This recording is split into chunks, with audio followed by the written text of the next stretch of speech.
કેન્દ્રીય ગૃહમંત્રી અમિતભાઈ શાહ ગુજરાત પ્રવાસે આવશે। 17 અને 18 મેના રોજ અમિતભાઈ શાહ ગુજરાત આવશે।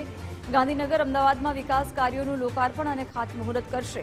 17 મેના રોજ અમિતભાઈ શાહ ગાંધીનગરની મુલાકાત લેશે। ₹700 કરોડના વિકાસલક્ષી કામોનું લોકાર્પણ અને ભૂમિપૂજન કરશે અમિતભાઈ શાહ। ગાંધીનગરના કોલવાડા ખાતે જાહેર સભાને સંબોધશે।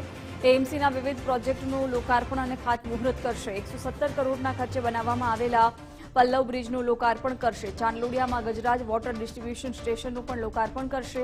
તો જોધપુર વોર્ડમાં નવા વોટર ડિસ્ટ્રીબ્યુશન સ્ટેશનનું પણ લોકાર્પણ કરશે। આરટીઓ સર્કલ ખાતે 25 લાખના ખર્ચે નવા બનેલા પિંક ટોયલેટનું પણ લોકાર્પણ કરશે। ઓવરબ્રિજ નીચેના સ્પોર્ટ્સ એક્ટિવિટી એરિયાનું પણ ખાતમુહૂર્ત કરશે। સુભાષ બ્રિજ તરફ એક પાંખ ઉતારવાના 237.32 કરોડના કામનું ખાતમુહૂર્ત કરશે।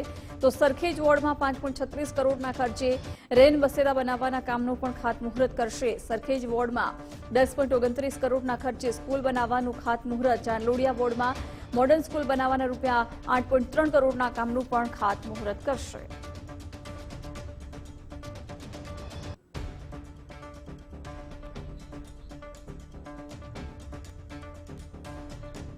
તો 18 મેના અમિતભાઈ શાહના કાર્યક્રમની વાત કરીએ તો સાયન્સ સિટી ખાતે વિકસિત ભારતના નિર્માણમાં સહકારિતાની ભૂમિકા મહાસંમેલનમાં હાજરી આપવાના છે।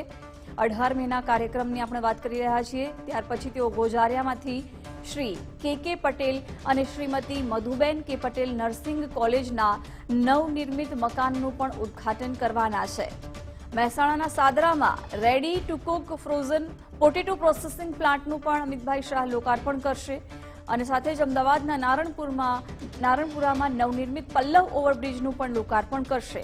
નારણપુરામાં એએમસીના વિકાસલક્ષી વિવિધ કાર્યોનું ખાતમુહૂર્ત અને લોકાર્પણ કરશે। ગ્રામોદ્યોગ વિકાસ યોજના હેઠળ કેવાયસી થકી વિવિધ યોજનાઓના લાભાર્થીઓને સાધન વિતરણ કાર્યક્રમમાં પણ હાજરી આપશે।